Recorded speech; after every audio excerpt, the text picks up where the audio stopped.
these are all AI generated images of me. Every single one of them. This is me on the Iron Throne. This is me in an underground bunker. This is a professional LinkedIn headshot. And this is me trying out my best Steve Jobs impression. And none of these photos were ever taken. They were all generated with insane character consistency using something called a Flux LoRA. In this video, I'm going to show you exactly how I trained an AI model on my face and how you can do the same thing in about 5 minutes for less than $5. So why would you want to train an AI specifically on your photos? And the main reason for me is actually YouTube thumbnails. Have you ever tried generating those reaction YouTube thumbnails and you get something that looks really weird? Yeah, this completely solves that issue. But the biggest reason for me is because it is absolutely cool. Like, who doesn't want to see themselves in a post-apocalyptic scene? Like, come on.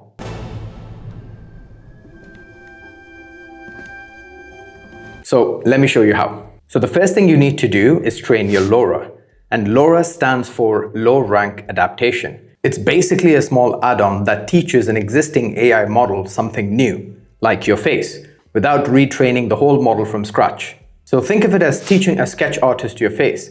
The artist already knows how to draw. You're just showing them what you look like. So for this, you're going to need a replicate account. So once you create an account, just go and add some credits. Now, the minimum credit that you can add on replicate is like $10. But honestly, it doesn't take more than $5 to train your LoRA on 30 to 40 photos. And your photos here are the most important. Now, you're going to need pictures of yourself in various angles, lighting, and outfits. So I tried to train my LoRA about a dozen times, and in the beginning I got some pretty weird images. Now look at this one. It doesn't look anything like me, maybe a little bit.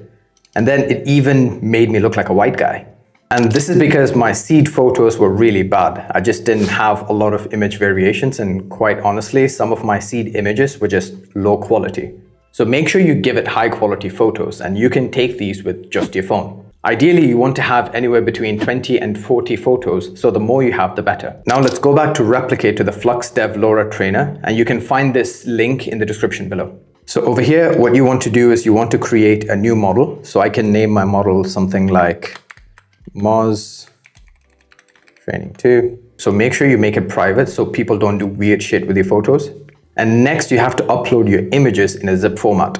Next, we enter a trigger word. Now, a trigger word is a special word that tells the AI to put my face here. It has to be a unique word so it doesn't conflict with any other definitions the AI might already know. So over here, I'm going to enter the trigger word as Mosid. So for the caption prefix, we can enter something like a photo of Mosid and comma. We don't need a suffix. Now, the next crucial thing is steps. And this is essentially the number of training steps that the AI needs to learn your face. In my testing, 1,000 steps isn't just enough for faces. When I tried 1,000 steps, the final output did not look anything like me. As I said, it just made me look like a random white guy. But the sweet spot is actually 2,000 steps if you have just 20 pictures and 3,000 steps if you have 30 or more pictures. Since I have more than 30 pictures, so I'm going to put it as 3,000 steps. Now, this will give you a final output image that has almost a 98% resemblance to you. Next, for the LoRA rank, let's set this to 32. So the default is 16, but higher rank means that the model can store more unique details about your face. Now, these two changes alone took me from looking like some random dude to something that actually looks like me. Finally, you can leave all the other fields as is, and we don't need to input a Hugging Face repo ID, just because we're not going to be using it anywhere else. So once you've done all that, click on Create Training. Okay, so this training took about 36 minutes and the whole thing cost about $3 or $4. Now you can download your trained model here and make sure you keep this safe because this is your custom trained model. So this is essentially your personal data. So let me do that now. So once I've downloaded it, it's a zip file. So you can go inside, you have to go into output, and this is the file you're looking for, which is the LoRA safe tensors. So now that we've trained and downloaded our LoRA file, from here you've got one of three options. Option 1 is to get Claude Code or OpenClaw to create a comfy UI workflow on your machine locally. This will allow you to generate unlimited images of yourself locally on your machine. And if you have a powerful computer that has a 5080 graphics card like the one that I do, it takes about 10 seconds per image. But if you have a slower computer or an older laptop, it might take up to 30 seconds or more. Now, the next option is using Replicate itself to generate images. While it's not free, it's a lot easier to set up and it's quite cheap. It only costs about 25 cents for 10 image generations.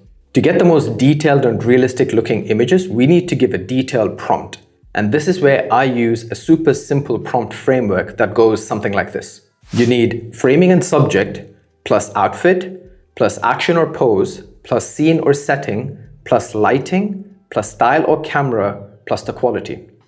Now, an example of this would be an extreme close-up portrait of Mo Sid, which is the framing and subject, wearing a toned tactical vest over a grimy black Henley shirt, dirt and ash smudged on forehead and cheeks, sweat beading on skin. Now that's the outfit.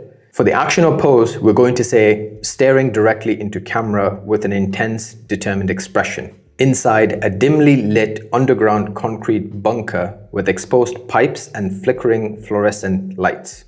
So for the lighting, we can say emergency red warning light casting harsh shadows on one side of his face, warm sweat highlights against cool fluorescent glow. And for the style or camera, let's say it's shot on a Sony a7 IV 85mm f1.4 shallow depth of field, photojournalistic style, gritty, raw, cinematic color grading. And finally, for the quality, we're going to say photorealistic, hyper-realistic 8K. So I know it's a long prompt, so make sure you use a voice command. So we're going to come back to replicate and we're going to do run trained model. And then over here, I'm going to enter the prompt. And you can see it's already highlighted our trigger word over here. So make sure you always include your trigger word. And then coming down here, I'm going to keep the prompt strength at 0.75. What I've noticed is 0.75 gives you the most realistic looking images. So everything else, you can leave it on default and let's run it. Okay, so we got our first image and you can see it looks pretty good out of the box. And this is where we come to our last option, which is to use Weavy AI. This is probably the most expensive, but at the same time, it also gives you the most control and it gives you the most realistic images. So let me show you how that works. So Weavy is actually a node-based platform. So what you can do is you can put your trained LoRa in here and it can generate the entire workflow for you. So when you first sign up to Weavy, they actually have a free account with around 150 credits. So if you just want to generate maybe 5 or 10 images, that should be enough. But obviously, if you want to create an entire workflow, then it's better to get the starter, which is like $19. So when you first open a workspace in Weavy, it looks something like this. So we're going to go ahead and we're going to import LoRa. So the file we're looking for is this LoRa.safetensors file. And once we have that, let's also create a prompt node. And we will also create a number node. So after that, let's also create a Flux Dev node. So since we trained it on Flux Dev 1, we're going to choose the same Flux Dev LoRa. And now it's just a matter of connecting everything. So I'm going to connect the prompt to here, the number to there, to the LoRa weight, and then finally the LoRa file to the generation model.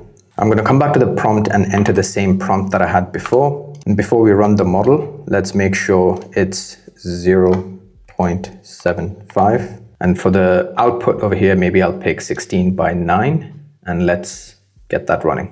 Okay, so this is what it's come back with. And you can see it's done a really good job of capturing my face, but it does look a bit plasticky. And this is where we can make this image even better.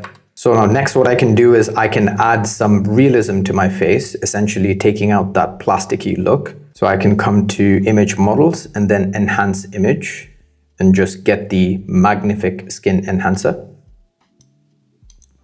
Just connect that to that and let's run this model.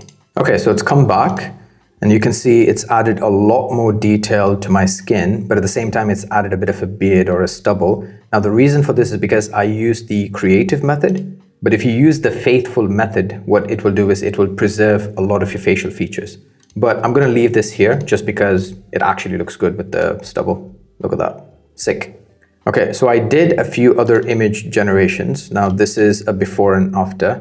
So this is what it looked like before. You can see it's like really plasticky skin.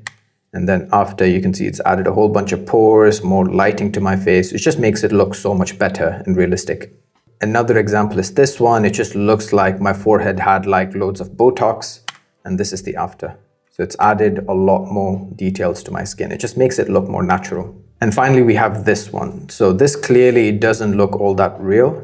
And this is the after. You can see it's clearly even enhanced the background as well, just because I wanted to enhance the entire picture as opposed to just my face.